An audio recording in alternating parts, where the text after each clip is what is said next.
Welcome to Journey to Joy Live, a podcast to promote wellness, resilience, and inspire joy. Be empowered to balance your mental, physical, financial, aspirational, and social health while providing mental health awareness and breaking down the stigma of mental illness in the Black community. I'm your host, Dr. If Joy, and I'm here to help you transform life's challenges into opportunities for joy. Let's begin the journey together. Hey, we're in episode 138. Stress, anxiety, depression. How to tell the difference and what actually helps. Think about it. Have you said to yourself, I'm overwhelmed, I'm tired, I think I have anxiety, maybe I'm depressed, I'm just stressed? Not everything is anxiety. Not everything is depression, but also not everything is just stress either. So sometimes it is difficult to tell the difference because 2 out of the 3 is a clinical issue that might need extra help. With stress, it's adaptable. You figure it out. You do self-care. You change your routine. You do a little better. With anxiety and depression, you do all those other things, but it's more consistent despite a removal of a stress and might require some type of therapy. And if it's more moderate or severe, could require a medication or both medication and a therapy. So that is why it is important to be able to tell the difference. Is it clinical anxiety, clinical depression, or am I just stressed? What is stress? That is something everyone deals with. Maybe you can get through this life without experiencing depression. Maybe you can get through this life without experiencing anxiety. Not a lot of people do.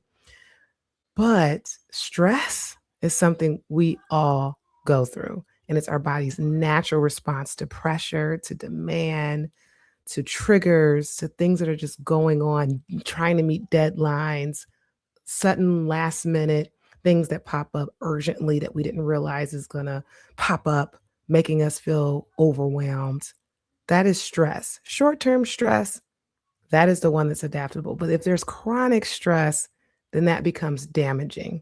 Again, even that's not full-on clinical anxiety or depression, but chronic stress can still be damaging. So it's important to know when you're experiencing either of these and what to do and what works for you. Stress can be all of a sudden being irritable, right? All of a sudden you're like, oh my gosh, why am I so snappy? Muscle tension, headaches, racing thoughts, trouble sleeping, snapping at people, and just being easily frustrated. And a lot of that actually overlaps with anxiety, with depression. With depression, you definitely can get headaches and muscle tension. With anxiety, you definitely can get irritable, snapping at people, trouble sleeping, racing thoughts. So there is a lot of overlap with the 3. So it's why it's important to understand the difference. And once you know the difference and what could be going on with you, how to get help and how to do something about it. Stress usually is tied to a specific situation. So if something's going on that's leading you to feel some type of way, stress, the irritability, right? The overwhelm, maybe it's just a stress if it's a specific situation. But if that situation is removed and you are still experiencing those symptoms, maybe it's something else going on. So the removal or resolving that stressor, if it's just stress, those symptoms improve. It could be a work deadline, something last minute popped up, financial pressure. Financial pressure is a very common stressor for a lot of people. Parenting stressors, parenting overload, relationship conflict. That can be a stressor. There's so many different types of stressors out there. Let me name a stressor. Oh, thank you. Someone said they love watching the live after a long day. Yes, thank you for watching. Appreciate it. So, a stressor for me this week is that I Well, actually, let me back up. Let me back up. Let me back up. I work out a lot. I always talk about my running. I run almost every day, every other day. I'm always running. If I'm not running, getting on the bike on the Peloton. If I'm not on the bike, I'm doing the strength training or I'm doing a boot camp that's a mix between the running and the strength training. And people say, well, how do you do that? How can you do that so much? How do you not just get demotivated? Because exercising helps me when I get irritable or me when I get stressed. It is my therapy. It's my zen. It's my medication. It's my reset. It's my everything. Also, when I work out, I'm literally running away from diabetes. I'm running away from pre-diabetes. When I was pregnant with my first child, I had gestational diabetes. And they say that when you get gestational diabetes, you're more likely to have pre-diabetes when you're not pregnant. And when I had my second child, I didn't get gestational diabetes. I'm like, okay, cool. So my hemoglobin A1C last year was a 5.5. That's kind of like right before the when you're gonna get actual pre-diabetes. This week, I go and get labs done. It's up to 5.7. 5.7. What does that mean? That is the lowest level of having prediabetes. So I just found out I officially have prediabetes. Why am I mentioning this? This is a real big stressor for me. Why? Because I work out so much. I'm not supposed to get prediabetes. What are you talking about? As much hard work as I do. What's missing? The diet. It's not just about working out when it comes to combating or preventing diabetes or prediabetes. It's about your diet too. I'd like to think I'm relatively healthy. I drink a lot of water, don't drink a lot of sodas, but I do love sugar. I don't drink it or eat sugars and sweets every day. Of course, I did when it came to Valentine's Day and the holidays, and I eat lots of pies and cakes. And when it's a child's birthday or I'm at somewhere where there's cupcakes, of course, I like to indulge. But the big thing that I realized was it was the smoothie bowls that I've been eating. Those nice little smoothie bowls that are already frozen at Walmart, ready to go. And then I like to put on so much granola and so much pecans. So all those carbs and added sugar add up. But the hemoglobin A1C is representative of the last 3 months. So it's a matter of how I've been eating in the last 3 months. My point is that that was a big stressor for me. I was extremely upset. I became really sad and irritable. I literally broke down. I had a crying fit. Like, are you serious? How do I have this? But I'm fine now. That was just lasted a couple hours. Yeah, a couple hours. I'll say maybe less, but it was a couple hours. But I'm fine now. So that is a stressor where it led to stress as opposed to a consistent symptom that's lasting 2 weeks at a time, 4 weeks, 2 months, 4 months, that kind of thing. Because at the end of the day, I can let myself release and say, okay, I'm mad and I'm grieving this, and then get right back and bounce back and say, okay, fine. What do I need to adjust in my diet to do better? And start to pat myself on the back and give myself grace and say that next year it'll be a lot better. So stress is something that comes and goes. Parenting stress and parenting overload is one of those consistent stressors because as a parent, you're consistently a parent.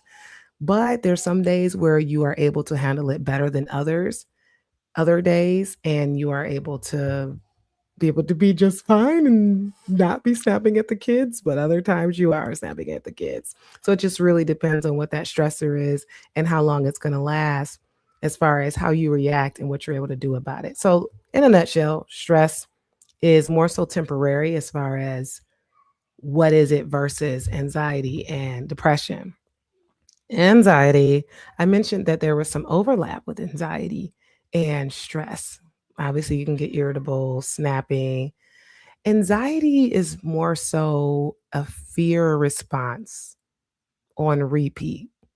When you're stressed out, you're not necessarily afraid or in fear per se.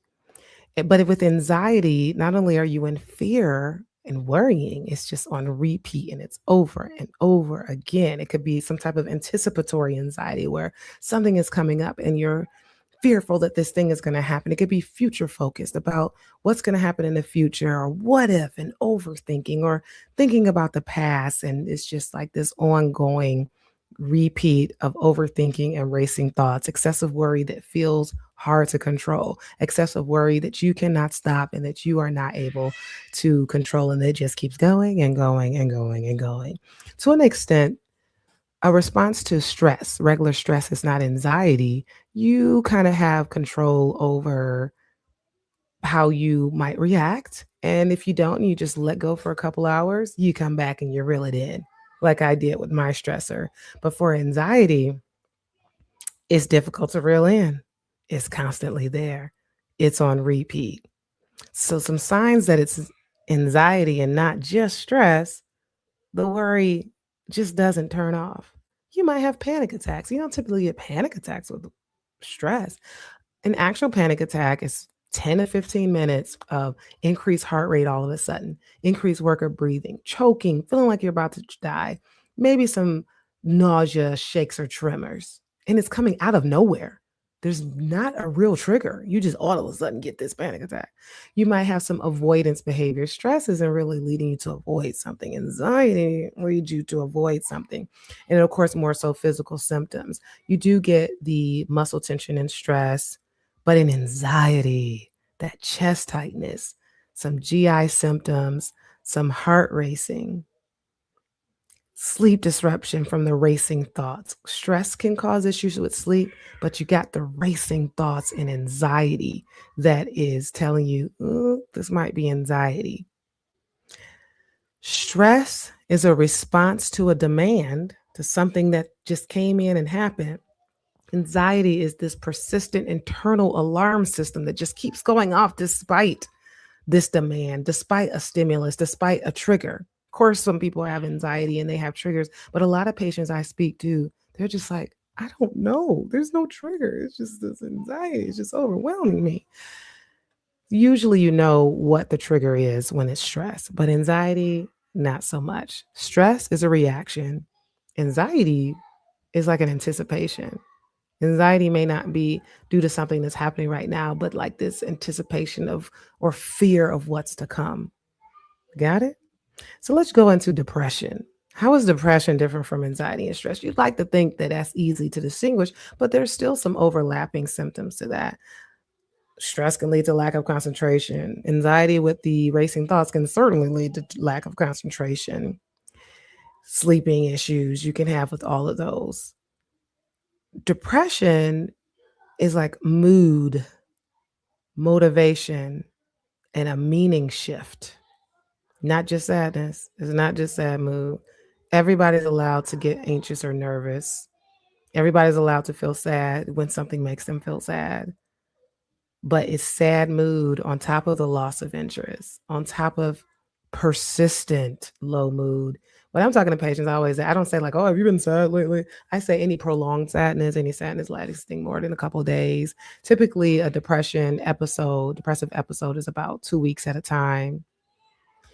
And you also could get low energy, sleeping a lot, or the other way around, not sleeping a lot, brain fog, hopelessness, worthlessness, appetite changes. I'm sure there's people listening to this like, well, I get appetite changes with anxiety. I get appetite changes with stress. Oh, yeah, there's stress eating. You're stressed out about a trigger and you start eating too much. Of course, you can get that. Again, there's overlapping symptoms with all three of these. And difficulty functioning, feeling like a burden. When you're stressed out, you don't necessarily feel like a burden or feel like a failure that you're letting others down. You don't necessarily get negative thinking, persistent negative thinking to the point where you are a bully to yourself. You're critical of yourself all the time. So there's that thought traps that come in with depression. There's overthinking with anxiety, and there's thought traps with depression, also known as cognitive distortions. So depression steals your mind, it steals your thoughts. Anxiety is like your thoughts on a freeway, an expressway, the Autobahn. It's just thoughts going and going and going and going. And then, like, depression literally kidnaps your mind and just takes a hold and puts you in a thought trap and makes you believe things that are really aren't true. Really aren't true. I spoke to a patient this week who said that they sometimes feel suicidal because they just feel like it would be easier for their family if they were gone. I listened to them and I said, you know what? That's not true. That is the depression telling you that it would be easier if you're gone. It would be harder if you're gone. No one likes to outlive their child. That's never meant to be. So if you were to take your life, your parents will never be the same. And they just looked and they just thought, like, whoa. But that's depression lies to you. It tells you bad things. It makes you think that you're dumb and stupid and ugly and fat and a failure or inadequate or not enough. Depression just creates false narratives in your mind. Stress isn't necessarily doing that. But depression, ugh, it stills your mind. It traps your mind. Stress and anxiety is like you're activated. You're like your heart's racing, your body's on the go. Depression feels slowed, heavy, numb. Some people have what we call psychomotor slowing. They move slow. They're less engaging. They're withdrawn. They're isolated. They're not talking as much. They're the ones that are in their room, not doing the things that they usually do. Anxiety is more so that too much of the future, too much of that fear of the anticipation of the future. But depression is too little hope for the future. So it's either too much of thinking about the future, anxiety, or too little hope of the future. They can coexist. You can definitely have anxiety and depression. I diagnose people with both anxiety and depression all the time. And luckily, the antidepressants that treat depression, because it's called an antidepressant, also treats anxiety and is FDA approved for anxiety. So the Lexapro, Prozac, Zoloft, Celexa, Cymbalta, Vibrate, all those medications can also treat anxiety in addition to depression. Of course, there's many types of anxieties like PTSD, social anxiety, panic disorder. Did I say OCD? Yeah, OCD. There's so many different types. And so some medications may treat a particular type of anxiety better than the other, but they often can coexist. Chronic stress can certainly lead to anxiety. Untreated anxiety can certainly lead to depression. Burnout can look like depression. And of course, we've got hormones, inflammation, sleep deprivation, all that matter and all that can look like anxiety, depression, burnout, stress, or cause it. So you can jump straight to the depression or straight to the anxiety, or maybe there's some in between there where your burnout or sleep deprivation leads to just stress. So, how do you know what you have? How can you take care of yourself when this happens? What actually helps? So, of course, I'm going to go through practical steps using the Inspire Joy method because that's what I do. I created the Inspire Joy method in the Enjoyno, Nurturing Authentic Living, which is a wellness journal, therapeutic companion with therapeutic worksheets, positive affirmations, self-care tips that can help you. And it's set up through your integrity, I and inspire, nurture your in and inspire, stability, financial, the essence inspire, financial health, your purpose, aspirational health, intimacy, social health, resilience, and empowerment. That is what Inspire stands for. So, as far as how to deal with stress, if you think about your integrity, the I in Inspire, oh, by the way, this is still on sale because of Valentine's Day. Self love. If you love yourself, go to drenjoylife.com. So, integrity is your mental health. What can you do to better serve your mental health? Track the patterns, journal it, Journal it, journal your moods, journal how you're doing. Ask yourself, is this situational or is this persistent? Is this all the time? I mean, the night like I had the other night when I found out I had prediabetes, that's just situational. If I was doing that all day long or all through the day or all through the night, every night, nightly or daily, that's persistent. And that's a problem. Maybe I should get therapy. Maybe I should look into something higher than therapy. But if it's situational, maybe you can consider how you can be able to deal with it and how you can cope. So, first, identifying those triggers and asking, what if this is situational, what is a trigger? If it's persistent, are there any triggers? And get the therapy when symptoms impair the functioning. So, like if it's stopping you from having healthy relationships or stopping you from work or stopping you from doing your schoolwork or interrupting relationships, social occupational impairment, then that's the sign of getting help. Grounding techniques, engaging your senses, engaging your what can I see? What can I hear? What can I feel? What can I taste? What can I smell? All those things get you out of your head when you are surrounded by stress or caught in the racing thoughts of anxiety or slowed by the sluggishness of depression. Grounding is very important. Meditation can help, journaling. So, integrity is all about how you can work on your thoughts, shifting those negative thoughts to positive thoughts, shifting those negative emotions to positive emotions while you are dealing with stressors. Because stress is going to come. Life is about that. Nobody has a stress free life. So, it's a matter of finding what helps you. And with running, that helps me with my meditation and with my Zen. And of course, that helps me with the physical reset. And that is the N in integrity, N and inspire, nurture, making sure you are working on how you can get good sleep. People come to me saying, well, I want a medication for sleep.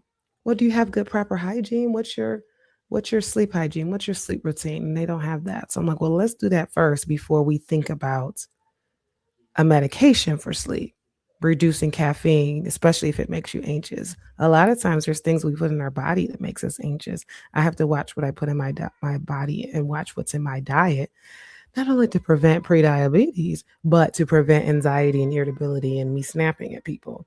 I've noticed that if I eat too heavy, or if I have Chipotle with high sodium, then that is what's going to increase my stress or lower the threshold for me to have stress or feel anxious.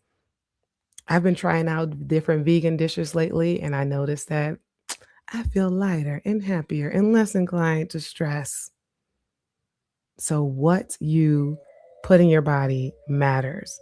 Movement always matters, exercise, and things that nutrition that's anti inflammatory, limiting your alcohol intake. So, all these things are important when it comes to dealing with the stress, depression, anxiety.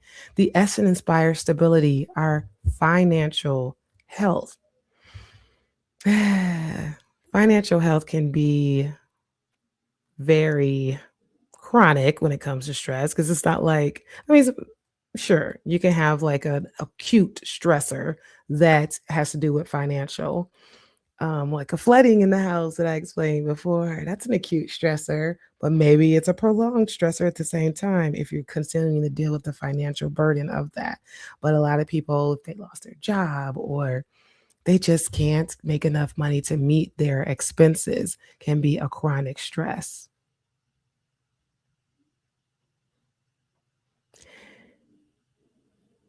Reducing decision fatigue. If you're constantly the one thinking about finances, is there a way for you to have a financial planner or have someone to help out so that you're not the only one making those financial decisions or making any type of decision? Because decisions, that can give you fatigue. That can make you feel drained. Create one small structure this week that can help you feel more stable financially. What's that look like for you? The P and inspire purpose. Aspirational health. Depression improves with behavioral activation. What is the behavioral activation? Behavioral activation is putting the cart before the horse. A lot of people with depression, again, you're slowed, your thought traps, you have less motivation. It is making you feel like I don't feel like doing it. I'll just wait till I feel like it. I'll wait till I feel better. A lot of times with depression, you're not going to feel better until you do the thing. So putting the cart before the horse means doing the thing before you feel like it. So behavioral activation is a type of therapy that's all about having a list of tasks that you do and have to complete that day and realizing that you feel good when you do it. Do before you feel like it. So schedule one meaningful action daily that you can do to help you combat whether you're dealing with stress, anxiety, depression. Intimacy, the second I in inspire. Anxiety thrives in isolation. Depression deepens in the silence of isolation and being withdrawn. Share with someone, share with one safe person what you're going through. Your thought traps might tell you that, oh, they don't care or that I'm a burden. How dare I put what I'm feeling on them? But they care. They care. If there literally is no one because you have no family or you have no friend, that is definitely the time for therapy.